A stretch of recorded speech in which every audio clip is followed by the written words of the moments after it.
अस्सलाम वालेकुम स्टूडेंट्स, कैसे आप लोग। अच्छा बच्चों, सेकेंड ईयर बायोलॉजी में चैप्टर 19 ग्रोथ एंड डेवलपमेंट। तो बच्चों आज उस चैप्टर का एक टॉपिक है हमारे पास और ये है role of cytoplasm in development. और इसके अलावा बच्चों हमने आज स्टडी करना है रोल ऑफ न्यूक्लियस। न्यूक्लियस का डेवलपमेंट में क्या किरदार होता है और साइटोप्लाज्म का क्या किरदार होता है। तो बच्चों इससे पिछले लेक्चर्स में मैं आपको एक चीज़ बता चुका हूँ कि जो जाइगोट होता है उसका साइटोप्लाज्म जो है वो भी ज़रूरी होता है डेवलपमेंट के लिए। जो जीन्स हैं वो न्यूक्लियस में है, यानी कि जो कंट्रोल जो जीन्स है ना कि जिन्होंने जो कोई चीज़ बनानी है वो सारा कुछ न्यूक्लियस में है। लेकिन जब हायर स्टेजेस के ऊपर जब जानदार की क्लीवेज हो जाती है, आपको पता है क्लीवेज के नतीजे में सेल्स बन जाते होते हैं काफ़ी सारे ब्लास्टोमर्स जिनको आप बोलते हो। अब ब्लास्टोमर्स जो डिफ्रेंशिएट होते हैं वहाँ पे बच्चों साइटोप्लाज्म एक अहम रोल प्ले करता है। So role of cytoplasm in development मैंने लिखा है कि cytoplasm contain morphogenetic determinant. Cytoplasm में बच्चों क्या होते हैं? Morphogenetic determinant. अच्छा, मॉर्फोजेनेटिक डिटर्मिनेंट क्या है? मॉर्फ का मतलब होता है बच्चों शेप, ठीक है। जेनेटिक जो है ये आपको पता है ये जीन्स को कहते हैं। एंड डिटर्मिनेंट का मतलब होता है फैसला करने वाले, फैसला करने वाले। अच्छा बच्चों, इससे पिछले लेक्चर्स में मैंने आपको बताया था कि जब अर्ली स्टेजेस के ऊपर कोई जानदार है, लाइक ये बच्चे एक फर्टिलाइज्ड एग है, ठीक है।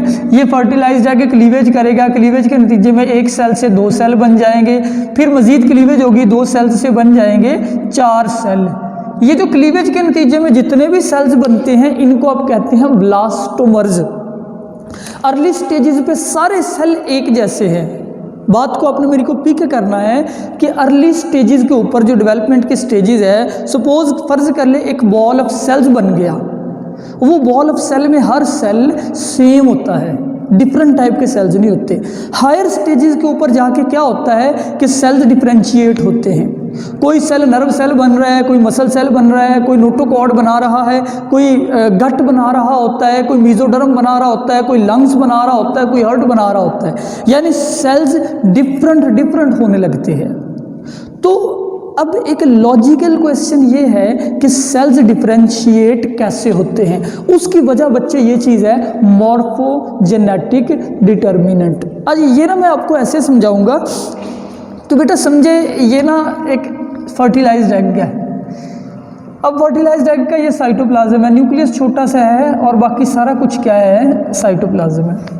अब साइटोप्लाज्म के अंदर डिफरेंट जीन्स कंट्रोलिंग सब्सटेंसेस होती है। साइटोप्लाज्म में जीन नहीं होते लेकिन जीन्स को कंट्रोल करने वाली सब्सटेंसेस होती है। अच्छा बच्चों, मतलब क्लीवेज हो गई, क्लीवेज के बाद सेल्स बन गए, जो सेल्स बने वो ब्लास्टोमर है। अब फर्ज कर लीजिए ये वाले जो ब्लास्टोमर्स बने हैं इस कॉर्नर वाले, उनके पास कौन सा साइटोप्लाज्म आया? जो इस कॉर्नर पे साइटोप्लाज्म था। अब यानी कि साइटोप्लाज्म के अंदर कुछ ऐसे केमिकल होंगे जो इन सेल्स के अंदर कुछ जीन्स को स्विच ऑन करेंगे, कुछ को स्विच ऑफ करेंगे। क्यों भला? ताकि सेल्स डिफरेंशिएट हो सके।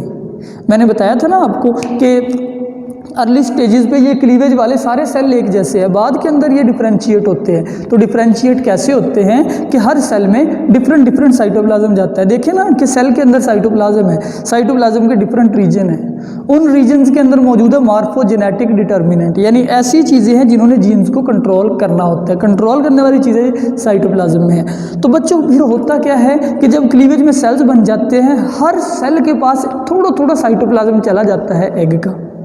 अब जिस सेल के पास जौन सा साइटोप्लाज्म जाएगा वो सेल उसी टाइप में डिफरेंशिएट होगा।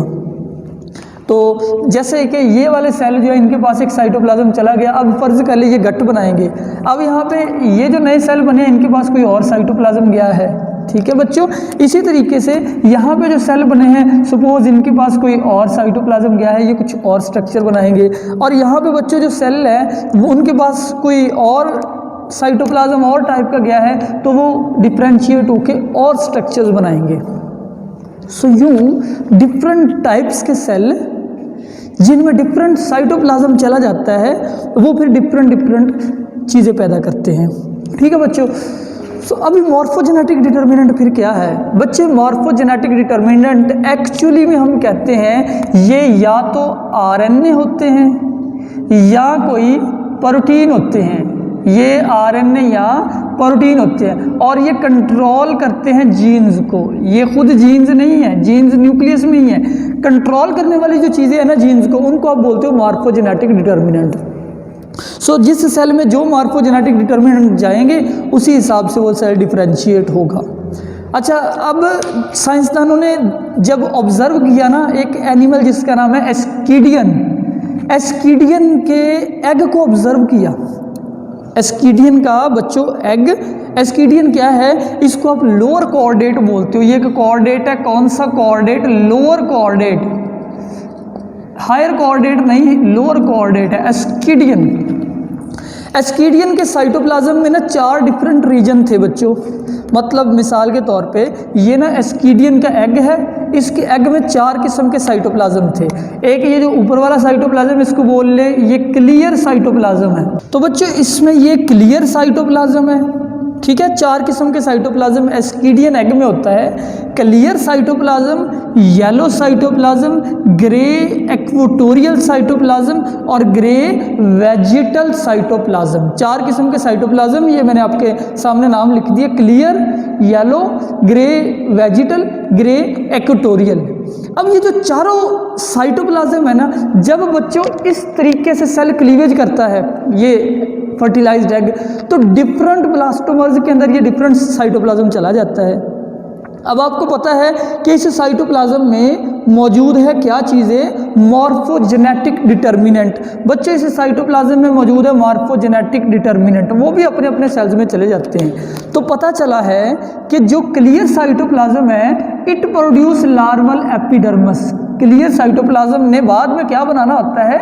लार्वे की एपिडर्मस। जो येलो साइटोप्लाज्म है ये बच्चे बाद में मसल्स बनाता है। जो ग्रे वेजिटल साइटोप्लाज्म है ये उसकी गट बनाता है। ये वाला ग्रे वेजिटल ये वाला गट बनाता है। और जो ग्रे इक्वेटोरियल साइटोप्लाज्म है ये उसकी नोटोकॉर्ड बनाता है और न्यूरल ट्यूब यानी नर्वस सिस्टम। नोटोकॉर्ड एक्चुअली वो स्ट्रक्चर है जो एम्ब्रियो में बनता है। तमाम कॉर्डेट के एम्ब्रियो में नोटोकॉर्ड बनती है। वर्टिब्रेट में बाद में नोटोकॉर्ड ने तब्दील हो जाना होता है वर्टिब्रल कॉलम में। अच्छा बच्चों, इसके बाद हमारा अगला टॉपिक है role of nucleus. So cytoplasm में तो मौजूद है ग्रोथ कंट्रोलिंग सब्सटेंसेस, लेकिन बच्चों न्यूक्लियस में मौजूद होती है ग्रोथ वाली असल सब्सटेंसेस। जिन्होंने ग्रोथ करवानी है वो चीज़ें कहाँ है? वो न्यूक्लियस में है। साइटोप्लाज्म में ग्रोथ को कंट्रोल करने वाली है, न्यूक्लियस में असल ग्रोथ वाली चीज़ें हैं जिन्होंने सेल को मतलब तकसीम करवाना है। So genes are present in nucleus, genes nucleus में होते हैं, but genes control substances are present in cytoplasm. Genes को कंट्रोल करने वाली चीज़ें जो हैं वो साइटोप्लाज्म में होती है। अच्छा, यहाँ पे ना न्यूक्लियस की इंपॉर्टेंस के अंदर एक बहुत एक्सपेरिमेंट इंपॉर्टेंट है। एक एक्सपेरिमेंट वो आपको मैं समझाऊंगा। वो एक्सपेरिमेंट बच्चों एक जानदार के ऊपर किया गया। उस जानदार का नाम है एसिटा बुलेरिया। एसिटा बुलेरिया, एसिटा बुलेरिया जो है ना it is a green algae. Acetabularia बच्चे क्या है? Green alga. एल्गा वाहद होता है एल्गी का। सो ये बच्चों एक ग्रीन एल्गा है। ठीक है, अब ये ग्रीन एल्गा आपके सामने ये मैंने बनाया हुआ है। एसिटा बुलेरिया की 2 स्पीशीज़ है। एसिटा बुलेरिया की 2 स्पीशीज़ है। एक का नाम है एसिटा बुलेरिया मेडिट्रेना, एक का नाम है एसिटा बुलेरिया मेडिट्रेना, एक का नाम है एसिटा बुलेरिया ग्रैनुलेटा। एसिटा बुलेरिया मेडिट्रेना, एसिटा बुलेरिया ग्रैनुलेटा, 2 स्पीशीज़ है इसमें। अच्छा, तो बच्चों देखो दोनों में फ़र्क क्या है। ये जो दोनों के दोनों स्पीशीज़ है ना, एक बच्चों बात याद रखो ये दोनों यूनिसेलुलर है। एसिटा बुलेरिया कौन सा एल्गी है? यूनिसेलुलर एल्गी है, यानी सिर्फ सिंगल सेल पर मुश्तमिल है। अच्छा, हमारी बुक में लिखा हुआ है मल्टी सेलुलर, वो गलत लिखा हुआ है। एसिटा बुलेरिया एक सेल वाला ग्रीन एल्गा है। इसके 3 पार्ट होते हैं, 3 बॉडी पार्ट है एसिटाबुलेरिया के। ये नीचे वाला पार्ट बच्चों राइजोइड, इसका भी राइजोइड है। एसिटाबुलेरिया मतलब मेडिट्रेना का भी, एसिटाबुलेरिया ग्रैनुलेटा का भी नीचे राइजोइड यानी कि जड़, राइजोइड को आप बोलते हो उर्दू में जड़, ये जड़ है। उसके बाद ये इसका स्टेम है, ये जो मैंने ब्लैक बनाया ये क्या है बच्चों, ये स्टेम। स्टेम को आप कहते हैं स्टाक, छोटा सा स्टाक होता है। फिर ऊपर ये इसकी दोनों की कैप है। असल दोनों में फ़र्क कैप का ही है।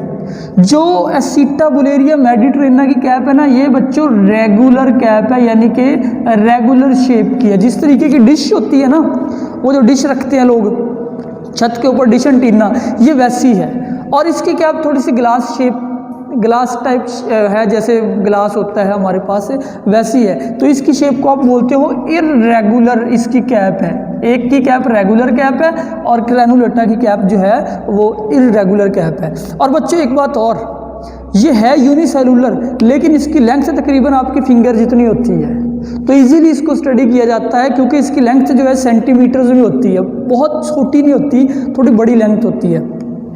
तो बच्चों ये लेंथ वगैरह इसकी हो गई, इसका आपने स्ट्रक्चर देख लिया। अब इसके ऊपर एक्सपेरिमेंट देखते हैं। इस एसिटाबुलेरिया के ऊपर एक्सपेरिमेंट किया गया, वो एक्सपेरिमेंट किया हैमरलिंग ने, एक साइंसदान, उसका नाम है हैमरलिंग। हैमरलिंग ने तजर्बा किया एसिटाबुलेरिया के ऊपर। अब तजर्बा क्या है? तजर्बा उन्होंने ये देखा कि अगर एसिटाबुलेरिया की कैप हटा दी जाए ना बच्चे, अगर एसिटाबुलेरिया आपके पास हो, ये वाला जानदार कोई भी हो, मेडिट्रेना हो या ग्रैनुलेटा हो, आप उसकी कैप रिमूव कर दे, यहाँ से कैप जो है वो हटा दे, तो क्या होता है, नई कैप दोबारा बन जाती है। कैप काट दे, नई बन जाती है। तो उन्होंने ना एक एक्सपेरिमेंट किया हैमरलिंग ने। उसने क्या किया, उसने ये दोनों लिए। ये बच्चे अब आपके पास है एसिटाबुलेरिया मेडिट्रेना और ये है एसिटाबुलेरिया ग्रैनुलेटा। ये आप देख रहे हैं, ये ग्रैनुलेटा है और ये मेडिट्रेना है। अब उसने इसकी कैप हटा दी, ठीक है, इसकी भी कैप हटा दी। कैप हटाने के बाद क्या किया, कैप दोनों की तोड़ दी, अलग कर दी। अब जो इसका स्टॉक है ना, किसका, ग्रैनुलेटा का स्टॉक, ये स्टॉक उसने लगा दिया, ये जो तना है ये इसके ऊपर लगा दिया। यानी कि इसको 2 जगह से काटा, एसिटाबुलेरिया मेडिट्रेना को 2 जगह से काटा, इसका स्टॉक काटा और अकेला राइजोइड बच गया। कैप काट के फेंक दी, कैप काट के फेंक दी, क्या बच गया, राइजोइड और ये स्टॉक। इसका स्टॉक अलग कर दिया, अब अकेला राइजोइड। अब यहाँ पे जो बच्चे राइजोइड है ना, वो इसी का है। ये क्या है, मेडिट्रेना में एम लिख देता हूँ अभी, ठीक है। ये मेडिट्रेना का क्या है, राइजोइड। इसके ऊपर स्टॉक किसका लगा दिया, ग्रैनुलेटा का। ये देखिए स्टॉक ग्रैनुलेटा का। दूसरी तरफ ये जो ग्रैनुलेटा है इसका राइजोइड अपना है, इसके ऊपर वाला स्टॉक किसका लगा दिया, इस वाले का, मेडिट्रेना का। तो उनके स्टॉक आपस में एक्सचेंज कर दिए। वो देखना ये चाहते थे कि अगर इनके स्टॉक हटाए जाए तो ये कौन सी कैप पैदा करते हैं। यानी कि स्टॉक एक्सचेंज करने का मतलब है उन्होंने साइटोप्लाज्म को एक्सचेंज किया।